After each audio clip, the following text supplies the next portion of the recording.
California, voters want more action on housing, poll finds, okay? And this is from Politico. So what do they mean they want more action when it comes down to housing? So a University of California Irvine's School of Social Ecology poll found that 70% of registered California voters consider the state's housing shortage a major funding priority, with 33% of likely voters naming housing as their top issue, nearly twice as many as those prioritizing healthcare, per the survey shared with Politico. John Gould, the dean of the School of Social Ecology, stated the lack of affordability of housing in the state continues to vex most Californians, and they don't feel like it's being addressed. The poll conducted before Governor Newsom and state lawmakers approved a plan to accelerate housing construction by exempting most urban projects from environmental reviews reflects ongoing voter frustration with California's affordability crisis, which has worsened homelessness and driven residents to more affordable Sunbelt states. Tom, thoughts on the story? Do you know how many houses the state of California believes it needs to build? And by the way, this is a correct analysis they've done. And I just used California and correct in the same sentence. I apologize if I offended anyone. California believes they need to build 2.5 million more homes. And this is everything from a 1,000 square foot, one-bedroom apartment for a couple or a person to a 1,400 square foot apartment, two-bedroom, two-bath for a small family, to condos, townhouses, higher density single-family units. They believe they need 2.5 million more homes today. And now they're saying, oh, you know what we're going to do? We're going to skip environmental reviews. You know what that means?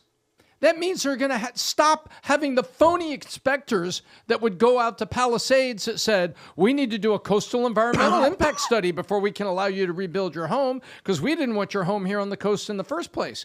And you remember what people were saying, whether they were wealthy people or not, saying, if that house burns down, they won't be able to build the one next to it rebuild it for 5 years because of coastal commission and other things. So now California finally looking in the mirror and going, all this permitting and all this other stuff we've got and all these phony environmental studies, gosh, maybe we should hang back on some of that so that allows developers to build this because we need 2.5 million houses and it's going to take a hell of a long time to do with it. So guess what? The California voters are saying you moved a lot of illegals in here that squeezed out lower, and then you built a multi-million-dollar condo for the illegals in downtown LA that they trashed over the course of 4 months. You don't say. Oh, wow, shocking. Yeah. Give somebody something for free. They didn't value it. Oh, weird. That's odd. Never heard that before. A child saves money all summer to buy themselves a skateboard. They took better care of it than the one you just gave them free because they lost the first one because they were irresponsible. What a freaking shock this is. So PBD, the voters are now surfacing this as number one. And you know what one of the reasons that these affordability is coming to number one on housing is because on a national level, immigration has slipped to like number 3 or 4 in polls. If you ask voters right now, what's number one for you? Guess what? Housing's all the way up. And guess what? Immigration and the border are down like number 4 or 5. You know why? Because the president's fixed that part and has put a dent in it. Right now, you've got Californians, Pat, they're screaming for new leadership. And they're screaming in the form of, man, we need more houses right now. They're not going to get that, Tom, that leadership. Because, Pat, question, if they need 3.5 million, what is the realistic number that they're going to get in 2000? Like, they need to build 3.5 million in 2025.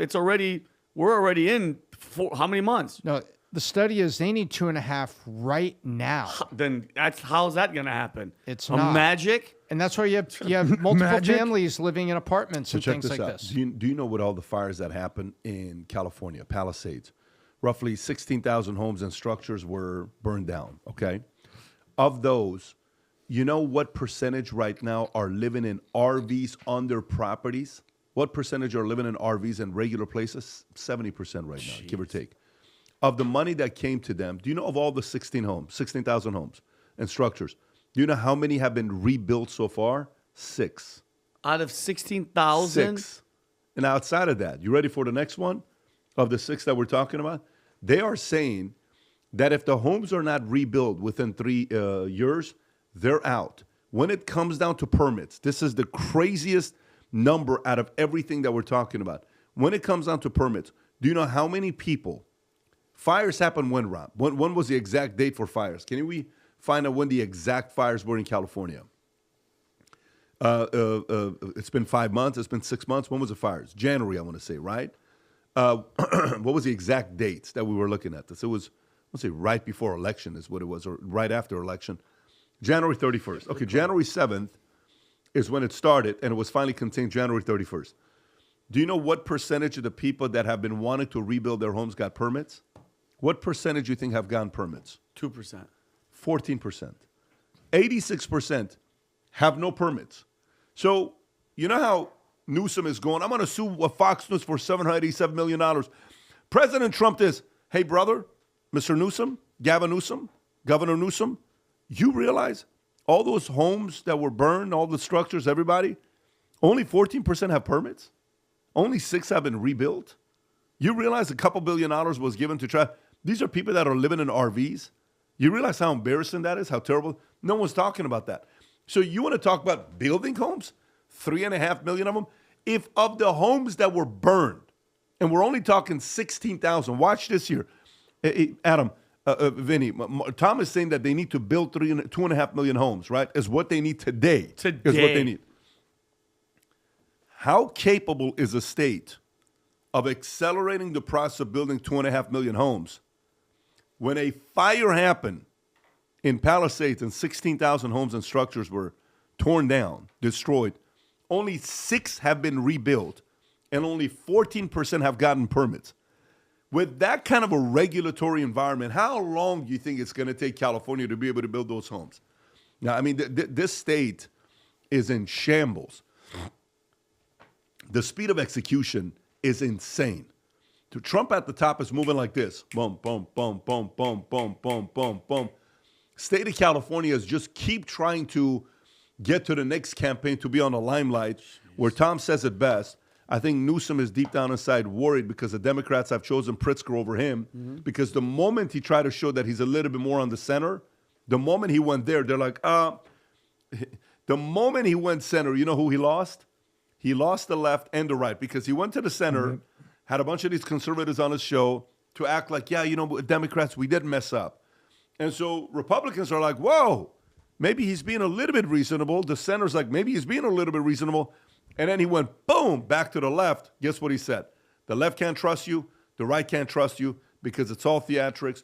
You're just trying to get ready for your 2028 election. You know what everybody realized? Neither the left or the right trust you, period. So the only thing you have left is to allow the puppet masters on your political party to tell you what they want you to do. That's all you got left.